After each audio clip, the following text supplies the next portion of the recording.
లేకపోతే చెప్పరా నగలు ఎక్కడ దాచేవో చెప్పరా చెప్పు చెప్పరా చెప్పకపోయావో సూరి పిక్ పాకెటరా చైన్ స్నాచరా గుడుంబకేసా ఆ పై లెవెలే ట్రైన్ రాబర్ ఓ ముంబై ఎక్స్ప్రెస్ ఫేమ్ యాక్సిడెంట్ లో దెబ్బలు తగిలి చావు బతుకుల మధ్య ఉన్న వాళ్ళని కాపాడవలసింది పోయి వాళ్ళ నగలు ఇలాంటి దొంగ కొడుకుల్ని ఇంట్రాగేషన్ కోర్టు జైలు కంటూ తీసుకురాకూడదు కాల్చి పారేయాలి. ఇఫ్ యూ డోంట్ మైండ్ నేను కూడా 4 పేకనా. సార్ మిమ్మల్ని ఎక్కడో చూసినట్టుకుంది సార్. కాసేపు వెయిట్ చేయనా లేకపోతే గంటకి రానా? నువ్వు వెయిట్ చేయడం ఏంట్రా మూర్తి? ఒరే రాములు సార్. ఇలా రా, ఇది తీసుకో పీకో.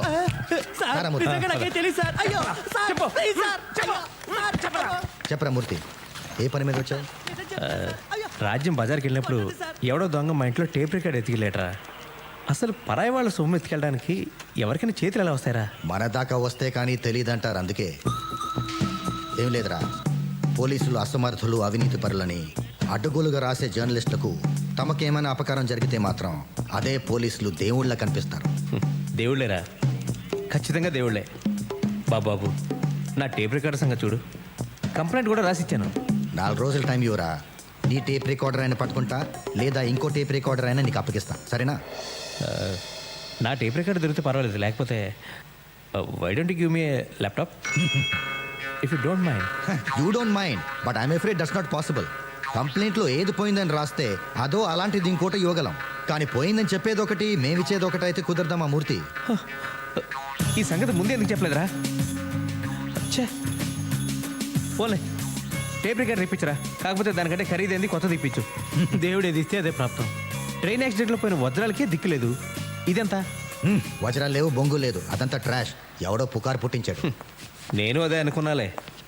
నిజంగా 500 కోట్లు విలువ చేసే వజ్రాలైపోతే ఎంత గందరగోళం జరిగి ఉండాలి. సర్లే టీ తాగరా. వద్దురా, టైం అవుతుంది, నేను బయలుదేరుతాను.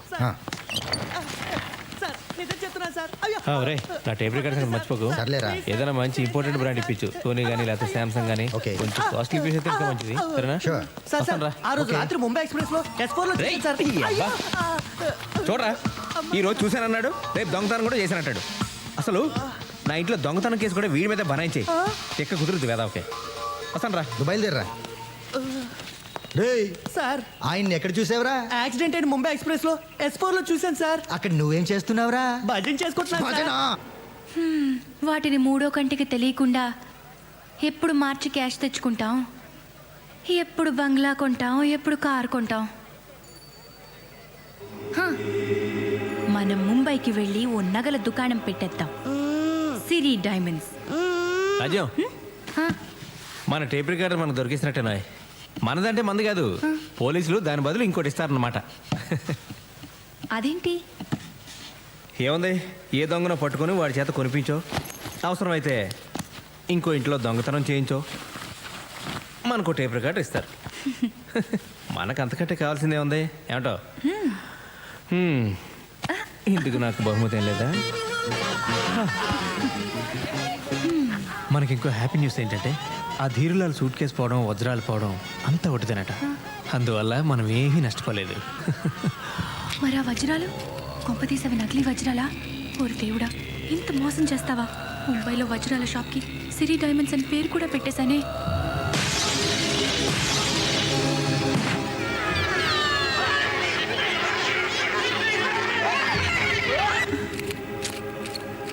ఆంధ్రప్రదేశ్కు చెందిన అసమ్మతి వర్గం ప్రధానమంత్రిని కలిసి ముచ్చటించారు. నాయకత్వం మార్పు సమస్యపై త్వరలోనే నిర్ణయం తీసుకోబోతున్నట్టు ఆయన వారికి హామీ ఇచ్చారు. ఈ ఏడాది సాహిత్య అకాడమీ ప్రతిపక్ష పార్టీల పాలన ఉన్న రాష్ట్రాల సీఎంల దర్జా మనకు రాదయ్యా. సార్, ఆ ధీరులాల్ది ఇంగ్లీష్ పేపర్ రిపోర్టర్ది మ్యాటర్ సెటిల్ చేశాను సార్. Well done. పాప మా ఆంధ్ర సీఎం వెయిట్ చేస్తున్నాడు సార్. రమ్మను. Okay sir. సార్ సార్ మిమ్మల్ని రమ్మంటున్నారు. 3 గంటల సేపు బయట కూర్చోబెట్టి ఎంతసేపు అయింది వచ్చి అని అడుగుతారు చూడు. అయ్యా నమస్కారం. రావయ్యారా, కూర్చో. ఎంతసేపు అయింది వచ్చి? ఇప్పుడేనండి. ఏమనుకుంటున్నారు ఆంధ్రాలో ప్రజలు మన గురించి? ఓ గల్లీలో పెరిగిన తెలుగు బిడ్డ ఢిల్లీలో ప్రధానమంత్రి అయ్యాడని గర్వపడుతున్నారు సార్. వాళ్ళకి ఇంకో పని లేదంటాయా? అబద్ధాలు ఎందుకు కానీ ఇంతకీ విషయం ఏంటి చెప్పు. మీకు తెలియదే ఉంది, అసమ్మతి గ్రూపులు నన్ను ముఖ్యమంత్రి పదవి నుండి పడగొట్టాలని కుట్ర చేస్తున్నాయి. నాకున్న తలనొప్పులన్నో నీకు తెలుసా? 500. మ్మ్. అదే తలనొప్పులండి.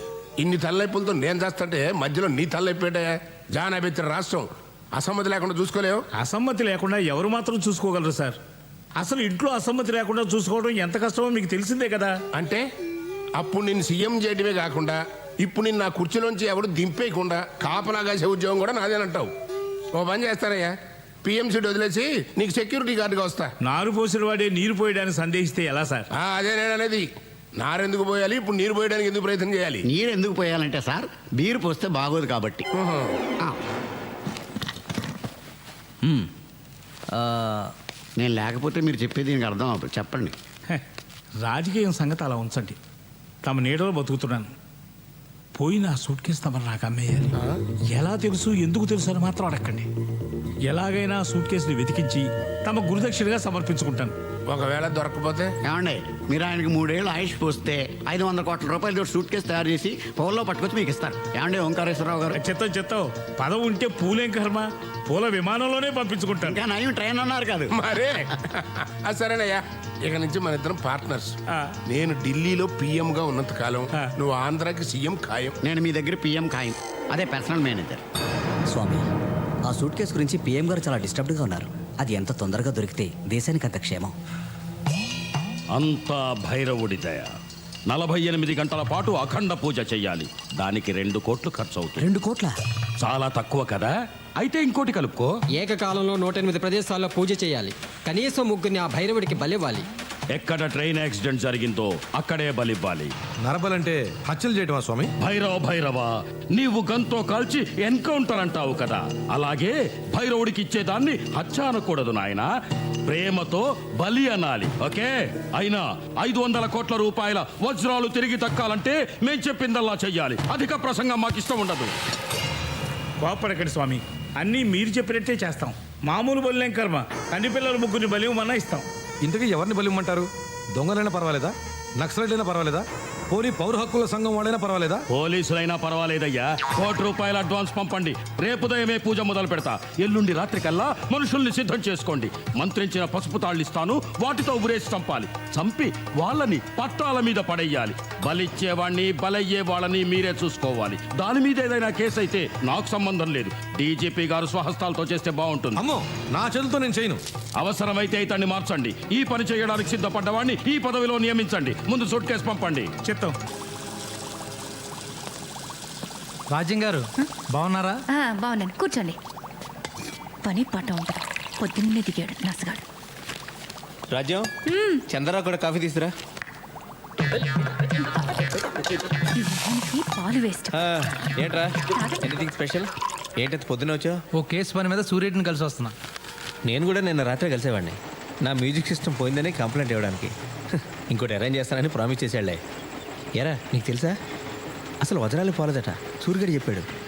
అయినా అంత విలువైన వజ్రాలు పోతే ఎవరైనా కంప్లైంట్ ఇవ్వకుండా ఉంటారంటావా? ఎందుకుండరు? పోయింది బ్లాక్ మనీ అనుకో, కంప్లైంట్ ఇవ్వలేరు కదా. అది కదా, అసలు వజ్రాలు ఏవి పోలేదని వజ్రాల వ్యాపారి స్వయంగా స్టేట్మెంట్ ఇచ్చాడు కదా. నువ్వేం క్రైమ్ రిపోర్టర్ కూడా ఈరోజు పేపర్ చూడలేదా? ఆ డైమండ్ మర్చెంట్ హార్ట్ అటాక్తో పోయాడంట. ఏషియన్ టైమ్స్లో న్యూస్ రాశాడే ఆ రిపోర్టర్, వాడు కూడా యాక్సిడెంట్లో పోయాడంట. అది మడ్రే ఇది మడ్రే, ఈ విషయం నీకు తెలియకపోవడం ఏంట్రా? అవును రోయ్, ఇది ఏదో పెద్ద హై లెవెల్ స్కామ్లా అనిపిస్తుంది. భూమి తన చుట్టూ తాను తిరుగుతూ సూర్యుడి చుట్టూ తిరుగుతుంది అనేది సైన్స్ అయితే, భూమి తన చుట్టూ తాను తిరుగుతూ ధనవంతుడి చుట్టూ తిరుగుతుంది అనేది వాస్తవం. ఈ చంద్రరావు గాడో తిక్కలోడు. నీతి నిజాయితీ అంటూ ఎప్పుడు ఏదో చెత్తంతా వాగుతూ ఉంటాడు. కానీ ఈరోజు మాత్రం వాడు చెప్పిందే కరెక్ట్.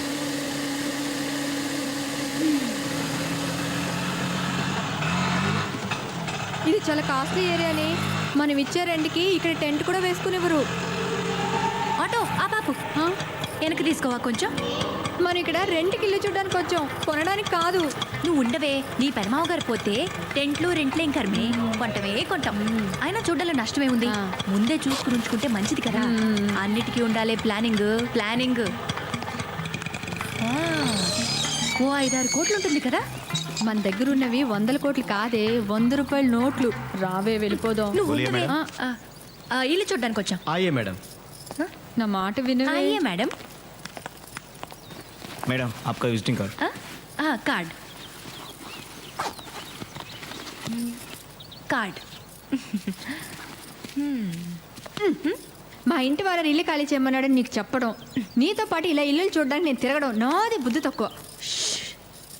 ఏమో ఇదేంటే బాబు పులందేవ్లా ఉంది, రావే వెళ్ళిపోదాం.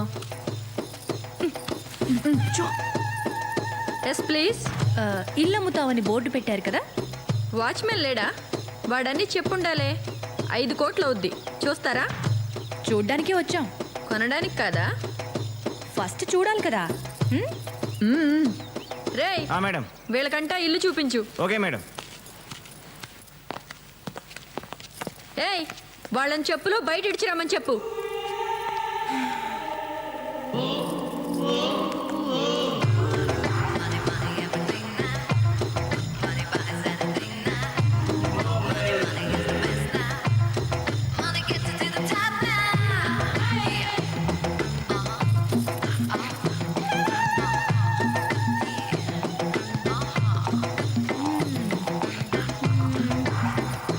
మీ మేడంని ఒకసారి పిలు.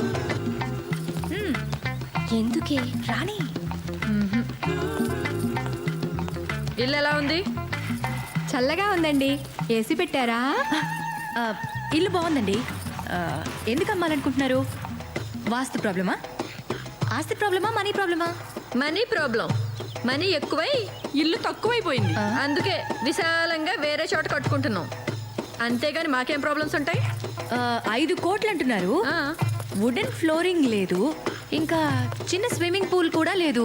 ఇప్పుడు అవన్నీ మీకోసం చేయించలేం. నచ్చిన వాళ్ళే తీసుకుంటారు. ఎందుకు వచ్చిన గొడవే? సర్లేండి, మేం కూడా మాకు కావలసినట్టు విశాలంగా కట్టుకుంటాం. అలాగేనమ్మా, చెప్పులు కొంచెం మంచి కొనుక్కుంటే బాగుంటుంది. పొదుపుగా ఉండడం పేదరికం అనుకోవద్దు ఆంటీ. పొగరకేం తక్కువ లేదు. ఎంత పొగరే దానికి. ఇల్లు చూపించడానికి పని మనిషిని పంపిస్తుందా? అసలు ఇవే పాత చెప్పులతో దాన్ని కొట్టాలనిపించింది.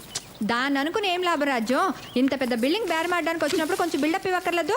మొన్న మీ ఆయన తెచ్చిన నగలన్నా వేసుకోవాల్సింది. కొంచెం టిప్ టాప్గా అయినా ఉండేది. టిప్పు లేదు, టాపు లేదు. ఆ మూర్తి మీ ఆయన నగలనే లాగేసుకున్నాడా? అవును, లాగేసుకున్నారు. నువ్వెలా ఊరుకున్నావే? ఎలా అంటే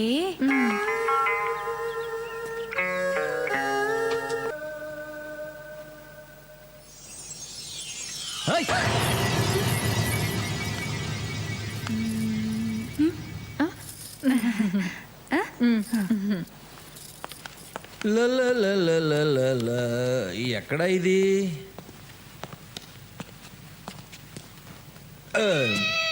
హలో, మీతో మాట్లాడాలి. చెప్పు. ముందు కూర్చోండి. కూర్చుంటే కానీ చెప్పవా? ఏంటి ఎక్కువ మాట్లాడుతున్నావు? నేనేం ఎక్కువ మాట్లాడుతున్నానే?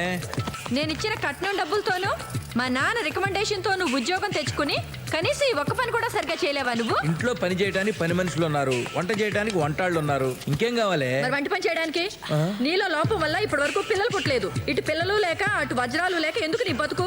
వారం రోజుల్లో వజ్రాలు తెచ్చిచ్చావా సరే, లేకపోతే నేను నీకు విడాకులు ఇవ్వాల్సి వస్తుంది. జాగ్రత్త. మాకు గవర్నమెంట్ జీతాలు ఇచ్చేది పెళ్ళాలకు వజ్రాలు తెచ్చివ్వడానికి కాదు. నాకు అదంతా తెలీదు. వజ్రాలు తెచ్చిస్తావా లేకపోతే నేను చచ్చిపోమంటావా? అది నీకు సరిపోదే. ఊరికే నవ్వులాట కన్నా ఓసి పిచ్చి మొహమా, కూల్గా నా మాట విను. ఆ డైమండ్ బాక్స్ నా చేతికి రాగానే అందులో సగం వజ్రాలు తీసి దాచేసి అలాంటివే డూప్లికేట్ వజ్రాలు అందులో పెడతా. అప్పటికి ఏ గొడవ ఉండదు. అయ్యో, మీరు ఇంత ప్లాన్ వేశారా? మీ ప్లాన్ తెలియక అనవసరంగా తిట్టేశానే. పోలే, తిట్లు చెరిపేసుకోండి. నువ్వు ఎప్పుడు ఇంతే రా, నీ పని చెప్తా. ఆస్తులు పెరిగితే అవసరాలు పెరుగుతాయి, అవసరాలు పెరిగితే ఖర్చులు పెరుగుతాయి, ఖర్చులు పెరిగితే సంపాదన పెరగాలి. మన దగ్గరున్న వజ్రాలతో ఇలాంటి షాప్లో 10 ఏంటి 100 పెట్టచ్చు.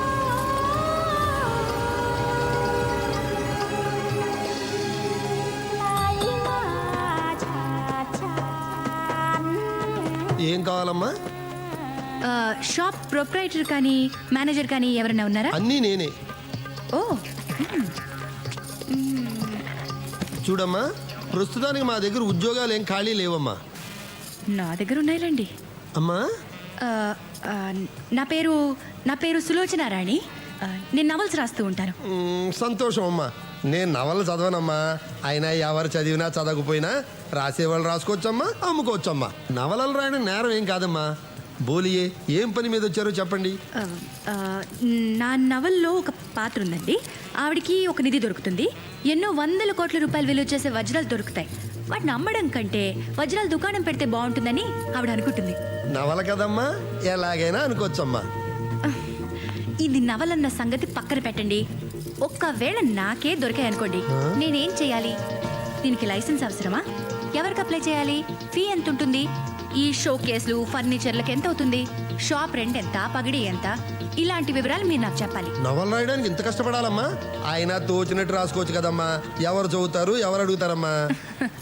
నేను ఏది పడితే అది రాసే రైటర్ని కాదండి. ఏదైనా సరే డీప్గా తెలుసుకుని కానీ రాయను. బంగారం కానీ వజ్రాలు కానీ మనం కొని అమ్మదలుచుకున్నప్పుడు వాటి నాణ్యత మనకు తెలియాలి కదా. అదెలా తెలుసుకోవడం?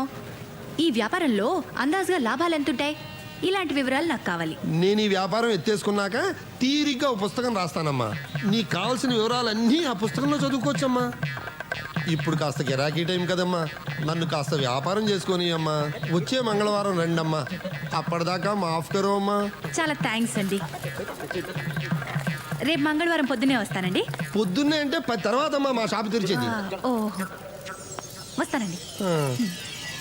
గొప్ప గిరాకీరా బాబు.